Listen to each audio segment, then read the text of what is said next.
Good afternoon, I'm Josh Duncan, and these are some of the top headlines out of the KelownaNow newsroom today. An ex-councillor and very notable Kelowna resident has spoken out over the City of Kelowna's recent big buy, and she is not a fan. Sharron Simpson called the $27.8 million purchase of downtown waterfront property from Westcorp a bailout for the developer's struggling project. She also chastised the decision to make the purchase without public input. Simpson sat down with KelownaNow on Monday and dove into some of the history behind the properties and development goals for that site over the past quarter century. Along with being a former city councillor, of course, the Simpson family has had a lengthy history in Kelowna and involvement in many pieces of land in the city. That includes nearby Stewart Park. A lot of those pieces of land actually protected under the Simpson Covenant after being gifted to the city by the family. So she is a bit of an expert when it comes to this kind of thing.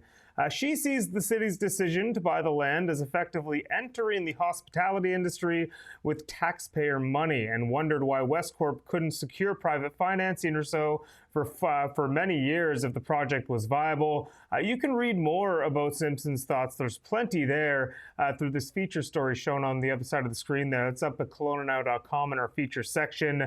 You can also watch in that story the full interview, which was done on Monday. A very good conversation with Simpson. Worth the watch if you got the time. All right, moving on, more city development stuff. The Parkinson Recreation Center redevelopment is about to hit a major milestone. Construction on the major rebuild of the Central Kelowna Community Center began in August, but it's really just been site preparation stuff since then. In early November, though, the fun stuff will actually get going, and that begins with a massive slab pour for the base of the building. Kelowna Infrastructure Manager Mac Logan told Council on Monday that this is one of the most significant milestones of the project. He said around 1,200 cubic meters of concrete will be poured, and that will support the entire massive project. Looking even further ahead, city staff estimates that the walls will start going up before the end of this calendar year, and then framing and also Mill Creek protection work, both expected to begin in the spring. The estimated completion date for the new Parkinson Rec Center is still late 2027. One last piece of council business today. Kelowna has greenlit the city's new Sikh temple, which will be constructed near the corner of Benvolen and KLO roads.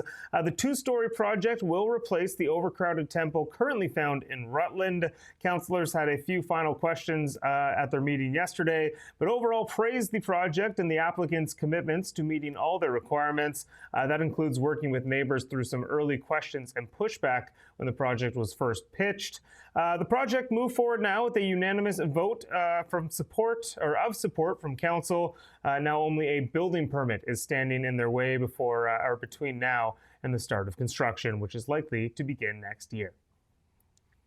All right, a couple quick concert announcements to get through here. Exciting stuff. We'll start locally as Alan Doyle has announced 2026 tour dates that will include a stop in Kelowna in March. The former Great Big Sea frontman will play the Community Theatre on Thursday, March 26th, with support from PEI folk duo The East Pointers. Doyle's 2026 tour dates will support his upcoming EP, Already Dancing is what it's called. The first single from that new record came out today. It's called Nancy, and it features the East Pointers, so that will be surely a fun one for them all to play together live at shows next year. Tickets for that show go on sale at noon on Friday through Live Nation.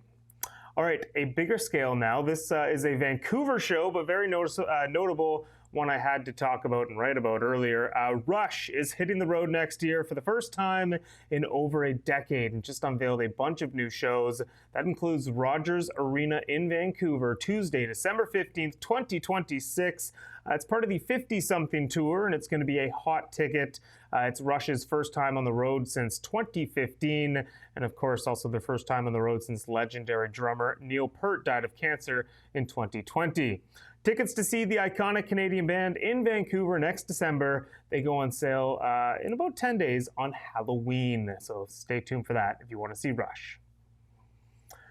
All right, wrapping up here in sports, you've got to be hiding under a rock if you don't already know this, but I'm wearing the hat, so I had to talk about it still. The Toronto Blue Jays are heading to their first World Series first time in the World Series, since 1993. That's 32 years in a do-or-die Game 7 against the Mariners, Seattle Mariners last night. The Jays trailed 3-1 in the 7th before George Springer came to the plate with 2 runners on base. Springer launching a home run into the left field seats. It sent the Rogers Centre and really all of Canada into an absolute frenzy. 1-0 pitch. High fly ball. Left field. Arozarena watches it go.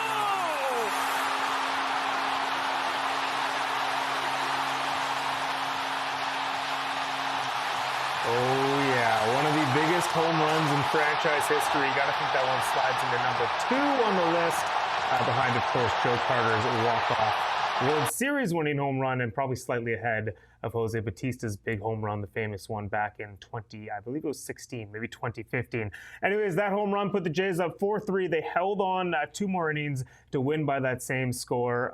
The task now does not get easier for Toronto. They're taking on the high-powered Los Angeles Dodgers in the World Series. Shohei Ohtani, Freddie Freeman, Blake Snell, all those high-powered players. The Jays do have home field advantage, though, and that means the Fall Classic begins in Toronto on Friday night.